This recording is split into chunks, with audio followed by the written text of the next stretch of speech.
Hey, welcome back to my book club. If you're new here, hi, my name is Hunter. I'm a therapist, and together we're reading Adult Children of Emotionally Immature Parents by Lindsay Gibson. And today we're reading Chapter 7, Breaking Down and Awakening.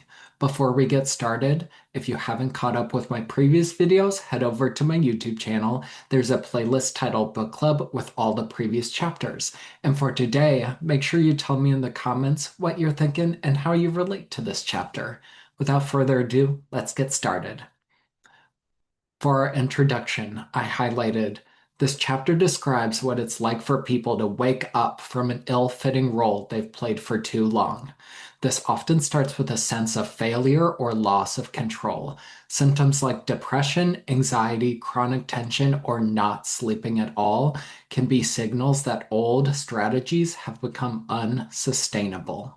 The first section is called What is the True Self? And you'll notice by the red highlighting that I actually don't agree with a lot of it. I'm going to be skipping a large portion of it, but I wanted to highlight a few parts. Gibson starts it by saying, the concept of the true self goes all the way back to ancient times when the idea of having a soul first arose. This inner self has been known by many names, such as the true self, the real self, or the core self. They all speak to the same thing, the consciousness that speaks the truth at the center of a person's being. I'm not entirely sure what Gibson is talking about, but it seems just kind of wishy-washy to me. She continues, we can use fluctuations in the energy of our true selves as a guidance system to tell us when we're in alignment with a life path that fits us well. I wrote on the side, I would just say living according to values instead of the true self energy. You'll notice next I highlight some stuff in orange, which I kind of agree with, but kind of take it with a grain of salt. Children stay in alignment with their true self if the important adults in their lives support doing so. This part I do agree with. However, when they're criticized or shamed, they learn to feel embarrassed by their true desires.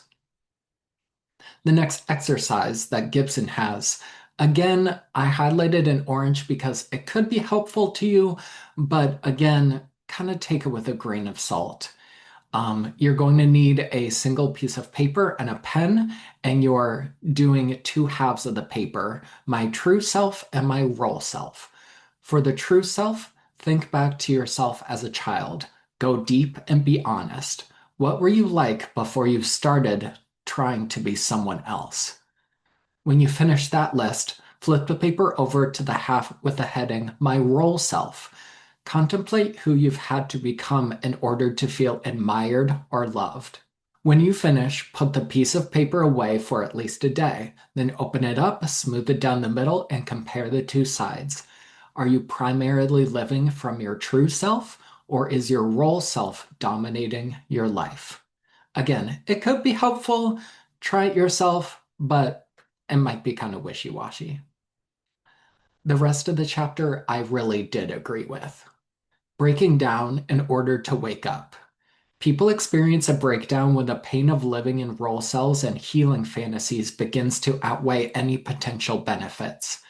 When you're going through a breakdown, a good question is to ask what is actually breaking down. Emotional distress is a signal for change. Gibson includes here Polish psychiatrist Dabrowski theorized that emotional distress is potentially a sign of growth. He observed that some people seem to take periods of distress as opportunities to learn about themselves, meeting challenging emotional conditions with curiosity and a desire to learn from them. Instead of shutting down or getting defensive when faced with difficult experiences, people with developmental potential try to discover a deeper understanding about themselves. They're willing to engage in self-reflection, even if this entails painful self-doubt. Let's take a look at Elaine's story. When Elaine sought therapy after a very destructive love affair, her family thought she was being ridiculous and labeled her the sick one. Elaine was using her emotional pain as a tool for growth and understanding. Her parents were immature impulsive, and avoided emotional intimacy. In the end, Elaine felt proud of herself for being the only person in her family willing to explore her distress in order to find a healthier way of being. Waking up from an outdated role self. People often keep playing their childhood role self far into adulthood because they believe it keeps them safe and is the only way to be accepted. But when the true self has had enough of the role playing, people often get a wake up call in the form of unexpected emotional symptoms, such as Virginia. Virginia's wake up call came in the form of a sudden onset of panic attacks that occurred when she felt criticized by her tyrannical and judgmental older brother, Brian. Virginia's anxiety attacks signaled that she was beginning to question her childhood belief that the authority figure is always right. Now she was able to see more clearly, saying, I've always been so concerned about others' opinions, but now I'm getting a bit more self-contained. I feel as if I'm just learning to be an individual. Without the wake-up call of her panic attacks, Virginia might have just kept on deferring to others in a cloud of self-depreciating anxiety. Exercise, releasing yourself from a self-defeating role. Take a moment now to write a short personality description of someone in your life who makes you feel nervous or small. Think about how you behave around that person, and then write a short description of the role self you've been playing with that person. Gibson asked multiple questions, and one I want to highlight. Do you think you might be playing out a self-effacing role that no longer serves you? The next part, waking up to what you really feel. Sometimes giving up a healing fantasy of how we will finally win love means we have to face unwanted feelings about people close to us. We've convinced that the only way to be a good person is to repress these feelings, such as with Tilda. Tilda had so much to feel grateful for that she couldn't stop feeling guilty. Her mother, Kaja, had come to the United States from Sweden to make a better life for her child. Tilda came to see Gibson for an episode of major depression. Kaja had always been emotional and never let Tilda forget how she single-handedly raised her when she came to the United States. At first, Tilda would only say how guilty she felt for not being able to make her mother feel better. But when Gibson persisted, Tilda finally let herself feel it. I don't like her, she said in a whisper. When Tilda began to resent her mother's ceaseless complaining, her guilt turned her own unacknowledged anger into depression. Tilda's depression lifted as soon as she accepted her genuine feelings toward her mother. She could still have contact with her, but that didn't mean she had to pretend to feel the right way. Another exercise, exploring whether you have hidden feelings. Gibson says you can do this exercise anytime you're feeling especially anxious or in a down mood. At those times, ask yourself whether you might be harboring some hidden feelings and see if they're related to thinking about a certain person. Think about how to put your suppressed feelings into words. Then let yourself speak or whisper your honest truth out loud.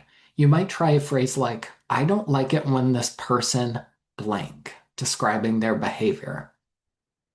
Gibson notes here, you can always talk to the person later if you wish, but first you need to regain your ability to speak your feelings to yourself.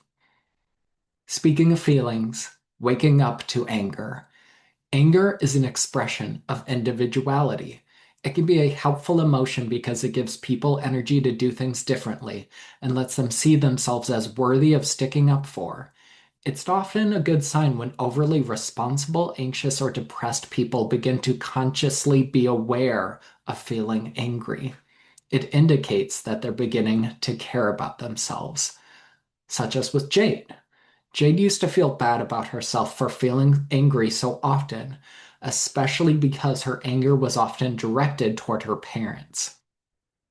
But Jade's anger seemed to have its roots in how her dismissive and emotionally unengaged parents ignored her feelings.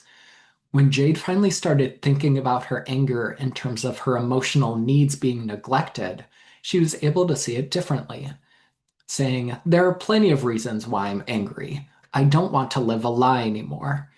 I hope I'll find people I can trust. I'm not going to try and make it work with people who are distant or unsupportive." Waking up to better self-care. Internalizers are notorious for not taking good care of themselves, Gibson says. They often end up neglecting their own health, especially the need for rest, such as with Lena. Lena lived a very pressured life in spite of her best efforts to keep things simple. It was as though there was a voice in her head that constantly told her to keep pushing herself and that her efforts were never adequate. She never gave herself a break until she was completely spent. Lena had a long-standing habit, promoted by her demanding mother, of ignoring her body's cues about fatigue. Her childhood healing fantasy was that one day she would try so hard that her mother would be transformed from a perennially dissatisfied taskmaster into an appreciative parent who recognized how hard her daughter was working to please her. Fortunately, when Shalena realized what her healing fantasy was doing to her, she was able to reset her values and take her own needs into account. Waking up through relationship breakdowns. Relationship problems present a huge opportunity to wake up. We often project issues about our parents onto our partners, such as with Mike. Mike had recently hit rock bottom after cutbacks in his work hours and a divorce that left him nearly penniless. His life had been entirely about being a success in the eyes of other people, saying, "I didn't make decisions based on how I felt. I made decisions based on what other people wanted." In the end, Mike realized how desperate he had been to be accepted by others.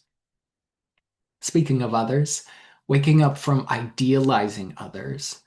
One of the hardest fantasies to wake up from is the belief that our parents are wiser and know more than we do. It can be embarrassing and even scary for children to see their parents' weaknesses. Let's take a look at Patty's story. Gibson's client Patty was clearly more emotionally mature than either her impulsive husband or her petulant mother. However, Patsy recoiled when Gibson observed that she seemed to be the most mature person in her family. Although humility can be a nice quality, it wasn't doing Patsy any good because she was using it to ignore a glaring reality. Once Patsy was able to accept that she had more maturity than her husband or mother, she could be more objective about her behavior. Waking up to your strengths. It's important for people to consciously appreciate their strengths. Unfortunately, the children of emotionally immature parents usually don't develop much appreciation for their positive qualities because self-involved parents have little or no ability to reflect their children's strengths. These children often feel a little embarrassed to think of themselves in terms of their most positive qualities. Gibson notes here, while modesty and humility can help you keep things in perspective, they shouldn't prevent you from knowing your best qualities. Gibson takes a turn here to talk about narrative therapy. Family therapist and social worker Michael White developed a form of psychotherapy known as narrative therapy. In the process of uncovering a client's life story, the therapist works to expose the often self-neglectful values people have been living by, and then invites them to update their guiding principles, choosing new values more consciously. We'll see that in Aaron's story. Aaron was a strong silent type who had always lived by a code that involved not pushing for recognition. He thought he would seem spoiled and demanding if he promoted himself, and that lobbying for himself was a sign of weakness. As an adult, Aaron began to see that his code of not speaking up for himself often resulted in other people's being put ahead of him. He saw that his healing fantasy, in which he hoped authority figures would spontaneously recognize his potential, wasn't coming to fruition. So he decided to develop a new value of going after what he wanted. Waking up by getting free of childhood issues. Working through childhood emotional injuries is the most effective way of waking up from repeating the past. I wrote on the side, breaking the cycle. In a study of characteristics of parents who raise securely attached children, researchers found that parents who created a secure attachment for their children were often characterized by a willingness to recall and talk about their own childhoods.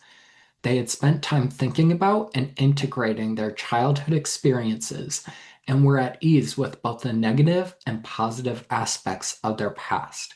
These parents were not avoiding reality.